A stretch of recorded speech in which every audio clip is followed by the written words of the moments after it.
America से पाकिस्तान को यह बड़ा झटका है। बलूचिस्तान और खैबर पख्तूनवा को अलग कैटेगरी में रखा गया है, पाकिस्तान को लेवल 3 दिया गया है और खैबर पख्तूनवा और बलूचिस्तान को लेवल 4 पर रखा गया है। क्या जब आप एक देश को खतरे के आधार पर आंकते हैं तो क्या उसके राज्यों को अलग अलग तरीके से फिर दिखाया जाता है? जाहिर है नहीं दिखाया जाता। वो एक देश के संदर्भ में खतरे का आकलन होता है। वहां राज्यों को खतरे के संदर्भ में अलग आंकना और बाकी के देश को अलग आंकना क्या यह बताता है कि पाकिस्तान की सॉवरेनिटी अमेरिका की निगाहों में क्या है? संजय भारद्वाज जी, देखिए, ये बात तो साफ साफ है दिनेश जी कि पाकिस्तान पूरा ही जो मुल्क है वो महफूज नहीं है। लेकिन ये बात साफ इंडिकेट करते हैं कि जिस तरीके से अलगाववाद और जो सेपरेटिस्ट और आज़ादी की जो लड़ाई है, वो चाहे खैबर पख्तूनवा में हो या बलूचिस्तान में हो, ये बहुत ही मुखर है और ये पाकिस्तान की आर्मी के काबू से बाहर है। और देखिए, अमेरिका एक इतना बड़ा अपना एक उनका इंस्टीट्यूशन है, उनकी इंटेलिजेंस है, उनको एक एक बात का खबर रहता है कि आज पाकिस्तान किस मोड़ पे खड़ा हुआ है। तो ये बहुत बड़ा पाकिस्तान के लिए एक चिंता का विषय है कि अब और उनको एक्सेप्ट कर लेना चाहिए कि बलूचिस्तान एक आज़ाद मुल्क है और उसको आज़ाद करना ही पड़ेगा, जैसे कि बांग्लादेश को 1971 में आज़ाद करना पड़ा। और वही हाल देखिए, तालिबान जिस तरीके से बढ़त बना रहे हैं और तहरीक तालिबान बढ़ता जा रहा है, तो आप आगे आने वाले समय में बलूचिस्तान को, ये खैबर पख्तूनवा को भी ये इनके हाथ से जाएगा और ये भी निश्चित रूप से अफ़गानिस्तान या अपना एक इंडिपेंडेंट मुल्क बनाएगा। तो पाकिस्तान को ये जो दूसरे के घरों में पत्थर मारने की जो आदत है उसको छोड़ के मुझे लगता है अपना घर को सुधारने की ज़रूरत है। नहीं तो जो हालात जो एक बार बार भीख का कटोरा लेके खड़े हो जाते हैं, कभी IMF के पास जाते हैं, कभी फाइनेंशियल टास्क फोर्स से अपने आप को ग्रे लिस्ट में हटाने का कोशिश करते हैं, तो मुझे लगता है इन आदतों से ये तब बाहर निकलेंगे जब ये अपने घर को ठीक करेंगे और घर में जो एक दुभात करते हैं, जो ट्राइबल अर्बन के बीच में, अर्बन के बीच में, रूरल अर्बन के बीच में, कोई भी खुश नहीं है। सिंध भी खुश नहीं है। आप ये बात मान के चलिए कि सिंध भी बहुत को ठीक करना पड़ेगा। मेरा सवाल तो असल में दूसरा है सर। आपने ट्रैफिक पे जो लोग जानबूझकर और षड्यंत्र के तहत अपने आप को भिखारी बनाकर प्रस्तुत करते हैं, आपने देखा होगा। मैं असहाय लोगों की बात नहीं कर रहा हूं, मैं उन लोगों की बात कर रहा हूं जो साजिशन ऐसा करते हैं। बहुत बड़े रैकेट का भांडाफोड़ हुआ था, जो बच्चों को अपहरण करता था, उनके हाथ पैर म्यूटिलेट किए जाते थे और उसके बाद उनको अपाहिज बनाकर एक दयनीय व्यक्ति के तौर पर प्रस्तुत किया जाता था। जिस व्यक्ति के घाव और उसका यूं उनके अंगों का नहीं होना, वो उसको डिस्प्ले करके और उसके आधार पर किसी से भीख ले रहा हो, आपको लगता है वो अपनी चीजों को दुरुस्त कर लेगा? आपको लगता है कि वो अपेंडेजेस लगा लेगा और आने वाले दिनों में अपने आप को फिट दिखाएगा? अगर फिट दिखाएगा तो भीख कहां से मिलेगी? और भीख नहीं मिलेगी तो क्या वजूद खतरे में नहीं आ जाएगा? संजय भारद्वाज सर, ये भी आपके पास में आऊंगा तो समझूंगा, लेकिन ट्रंप की चापलूसी काम क्यों नहीं आई अमेरिका के? ये पाकिस्तान के काम क्यों नहीं आई? ट्रंप की चापलूसी इतनी ज्यादा, अमेरिका की चापलूसी इतनी ज्यादा की जा रही थी, तो ये पाकिस्तान के काम आना चाहिए था। पाकिस्तान को दुश्वारी से निकालने वाला होना चाहिए था। लेकिन ऐसा क्यों हो रहा है कि अमेरिका को की इतनी चापलूसी के बावजूद मुनीर ये पा रहे हैं कि कई बार अमेरिका सीधे सीधे उनको आईना दिखा दे रहा है। मैं क्यों कह रहा हूं ऐसा, देखिए जरा ये ग्राफिक्स प्ले कीजिए और दिखाइए हमारे दर्शकों को। ट्रंप की चापलूसी काम क्यों नहीं आ रही है? डब्बे में जैसे मिठाई लेकर आप किसी के घर जाते हैं, उस तरीके से कोई अपने यहाँ के रेयर अर्थ मिनरल्स को एक डब्बे में डालकर लेकर जाकर कह रहा है कि भाई साहब ये आपके लिए लेकर आए हैं, प्लीज ले लीजिए। ये इस तरीके की स्थिति जहां पर है खुशामद की, चापलूसी की, पिछलग्गूपने की, ये पराकाष्ठा खुशामद की, उसके बावजूद हासिल क्या है? सिफर। जरा देखिए, अमेरिका ने पाकिस्तान को खतरनाक देशों की सूची में डाल दिया है, अपने ही नागरिकों को पाकिस्तान जाने से सख्त मना कर दिया है, पाकिस्तानी नागरिकों को वीजा देने में भारी कटौती हुई है, भारी कटौती। सुरक्षा कारणों का हवाला देकर अमेरिका ने वीजा कटौती की है कि आप लोगों के जो लोग आते हैं वो हमारी सिक्योरिटी को प्रभावित कर रहे हैं, हम नहीं आने देंगे। पाकिस्तान में चरमपंथी संगठनों की मौजूदगी पर चिंता जताई गई है। अमेरिका को नो एंट्री लिस्ट में 39वां मुल्क बनाकर डाला गया है और पहली बार अमेरिका ने पाकिस्तान और बलूचिस्तान, खैबर पख्तूनवा को अलग अलग कैटेगरी में तस्लीम किया है। तो ये सॉवरेनिटी को लेकर भी सवाल है और पाकिस्तान के सामने छोटा सा नहीं बल्कि बड़ा सा ड्रेसिंग टेबल जिसमें इतना बड़ा आईना लगा है वो लगाकर रख दिया गया है। ये भी जरा जनरल दत्ता आपसे जानना चाहता हूं, इससे पहले कि मैं जानता हूं कि इस बात को तस्लीम नहीं करेंगे, इरशाद उनकी मजबूरी है, लेकिन फिर भी उनसे ये समझूंगा कि क्या उनकी जिम्मेदारी ये नहीं बनती कि अपने देश के, अपने आवाम को जो उनके ऊपर भरोसा करके उनके साथ गए थे, क्या उनको बेहतर दिन दिए जाएं?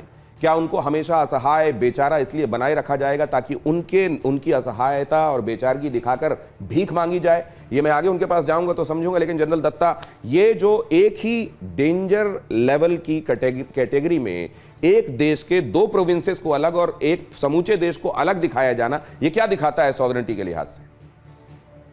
बिल्कुल दिनेश, देखिए ऐसा है, पाकिस्तान के अंदर के जो अंदरूनी हालात हैं ये बहुत गंभीर है और उनको आसिम मुनीर को और इनके जो प्रधानमंत्री हैं उनको बिल्कुल सही तरीके से मालूम है। अभी हाथे के दांत दिखाने के और खाने के और, जो देश पूरी फौज के कंट्रोल में हो, जिस देश की पूरी पॉलिटी के ऊपर फौज की हुकूमत चल रही हो, जिस देश के सारे जो वेल्थ है या लड्डू हैं वो फौज खा रही हो और वहाँ भूखों मर रही हो, तो वहाँ पे जो आपने उदाहरण दिया था ना कि किसी को अपाहिज बनाओ और उसको दुनिया को दिखाओ और फिर भीख मांगो, तो पाकिस्तान की फौज गुलछड़े उड़ा रही है, पाकिस्तानी के अवाम को उन्होंने अपाहिज बना दिया है, वो अपाहिज दिखा के उनको दुनिया से भीख का कटोरा लेके घूम रहे हैं अभी। लेकिन अगर एक ही देश के अंदर 3 अलग कैटेगरी की वार्निंग दी जाए एक अमेरिका जैसे देश के द्वारा कि पाकिस्तान के अंदर Khyber Pakhtunkhwa level 4, Balochistan level 4, balance of Pakistan level 3, अभी आप ये मान के चले अगर आज के दिन में अमेरिका ईरान के बरखिलाफ जंग के लिए तैयार खड़ा है तो पाकिस्तान के अंदर बहुत सारे लोग हैं जो ईरान के साथ सिंपैथी रखते हैं, तो हो सकता है कि उनमें से कोई भी अमेरिका के किसी भी नागरिक को किडनैप कर ले और फिर ईरान के हवाले कर दे और फिर वो जैसे इन्होंने वेनेजुएला का प्रेसिडेंट पकड़ के ले गए, इनके साथ भी वही घटना घट सकती है। तो ये एक बड़ा सीरियस मामला है, पाकिस्तान को विचार करना पड़ेगा कि आप एक देश का पिठलग्गू बन के, एक देश की चमचागिरी करके, उसको कुछ लड्डू दिखा के आप उसकी नौकरी कर रहे हैं, आप उसके स्लेव बन चुके हैं, आपकी कोई अपनी अहमियत नहीं बची, आपके पास कोई ऐसा सेल्फ रिस्पेक्ट नहीं है कि आप दुनिया को बोल सकते हैं कि हम एक इंडिपेंडेंट देश हैं, हम एक दुनिया के अंदर उभरती हुई शक्ति हैं। और मेरा एक और मानना है, भगवान जो करता अच्छा करता है। इन्होंने पहलगाम का हमला किया, हमने इनके ऊपर इनको सबक सिखाया और उसके बाद बहुत सारे राज खुल के आए जिससे पाकिस्तान को भी पता चल गया कितने पानी में है और हमको भी पता चल गया कि अगली बार कितनी जोर से मारना है इनको, और हमको ये भी पता चल गया कि अमेरिका की असलियत क्या है, ट्रंप की असलियत क्या है। एक होता है सदा हुआ पॉलिटिशियन, एक होता है जिसके ऊपर आप भरोसा कर सकते हैं, एक देश होता है जिसको आप जो अग्रीमेंट्स होते हैं उसकी रिस्पेक्ट की जाती है। हमको वो भी आज जाहिर हो गया और ये जो हमारा FTA हुआ है EU के साथ में, ये उसी का नतीजा है। इससे भारत और तगड़ा हो रहा है। तो जो हुआ अच्छा हुआ, तो ऐसा जो हो आगे गया होगा है कि जैसे पाकिस्तान को करंट का कोई तार छुआ दिया गया हो, उनकी टेक्सटाइल इंडस्ट्री को इतना बड़ा झटका इस डील से लगने वाला है जो इंडिया और यूरोपियन यूनियन के बीच में हुई है कि वहां त्राहिमाम बच गया है, बाप बाप चिल्ला रहे हैं वहां पर लोग। टेक्सटाइल इंडस्ट्री पर इतना बड़ा असर वहां पर पड़ने वाला है कि वहां कहा जा रहा है कि करोड़ के आसपास ऐसे लोग होंगे जो इससे सीधे सीधे प्रभावित होंगे और बेरोजगार हो जाएंगे। उस एक पहलू को हम आगे टच करेंगे, लेकिन उससे पहले ये खबर देख लीजिए कि कैसे उम्मा इस्लामिक ब्रदरहुड कितना बड़ा एक छद्म, एक तरीके से ये छलावा है जो पेश किया जाता है इस्लाम के मानने वालों को बरगलाने और भटकाने के लिए। उसकी तस्वीर आपको दिखाता हूं। ऑपरेशन मिडनाइट हैनमार के समय आपको याद है अमेरिकी फाइटर जेट्स के लिए अपने एयर स्पेस को प्रोवाइड कराने वाला पाकिस्तान ईरान को लेकर क्या देखिए दोगलापन कर रहा है, जरा देखिए। पाकिस्तान ने अमेरिका को आंख दिखाई, पाक ने ईरान पर बल प्रयोग का विरोध किया। पाकिस्तान ने कहा ईरान का हल कूटनीति से निकले, बल प्रयोग करना जायज नहीं है। आप ये बताइए कि जिस तरीके से आकंठ अमेरिका के एहसानों के तले असीम मुनीर दबे हुए हैं, ये सिर्फ एक टोकनिज्म से ज्यादा कुछ है क्या? कि आप ये दिखाना चाहते हैं कि ईरान को लेकर उसके इस्लामिक मुल्क होने की वजह से आप उसके साथ खड़े हुए हैं, लेकिन क्या वक्त आने पर ट्रंप के किसी भी आदेश के लिए जो ईरान के खिलाफ होगा और पाकिस्तान को स्कीम ऑफ थिंग्स में अगर वो लाना चाहेंगे, क्या पाकिस्तान ना करने की जरूरत कर सकता है? आरजू कादमी जी।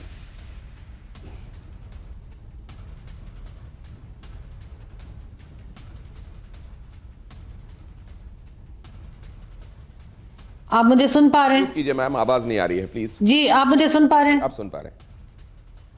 अब आवाज आ रही है?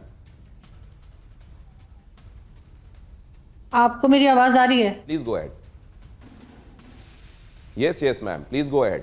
अच्छा, मैं ये कह रही थी कि नहीं, पाकिस्तान तो ना करने की जरूरत नहीं कर सकता, ना तो अमेरिका को और ना ही चाइना को। ये तो बिल्कुल, जैसे कहते हैं, अगर कोई इनकार करेगा इस बात से, पाकिस्तान से, तो मेरा ख्याल है कि वो बिल्कुल सफ़ेद झूठ होगा। क्योंकि दोनों कंट्रीज़ के साथ हमारे जिस तरह के रिलेशंस और जिस तरह से हम एक गुलामों जैसी हमारी हालत है इन दोनों कंट्रीज़ के सामने, तो मुझे नहीं लगता कि वो किसी तरह से भी पाकिस्तान ना कर सकता है। लेकिन ये ज़रूर है कि अगर जो ट्रैवलिंग एडवाइजरी जो इशू की गई है अमेरिका की तरफ से, वो हो सकता है कि ईरान को लेकर भी की गई हो, क्योंकि ईरान में अगर अमेरिका अटैक करता है तो ऐसी सूरत में पाकिस्तान में डेफिनेटली कुछ ना कुछ ऐसी चीज़ें हो सकती हैं, गड़बड़ हो सकती है, जिसकी वजह से जो अमेरिकन यहाँ पर मौजूद हैं उनको कोई प्रॉब्लम आ सकती है। इस वजह से भी शायद ये एडवाइजरी जो है वो इशू की गई है, क्योंकि यहाँ पर काफ़ी लोग ऐसे हैं जो डेफिनेटली ईरान का साथ देंगे और अमेरिका का साथ नहीं देंगे, लेकिन जिनके हाथ में पावर है वो यकीनन दोबारा से वही डबल गेम खेलने की कोशिश करेंगे जो उन्होंने अफगानिस्तान के साथ खेली थी, और दिखाया यही जाएगा कि हम ईरान के साथ खड़े हैं, लेकिन असल में हमने हाथ पकड़ रखा होगा अमेरिका का। जी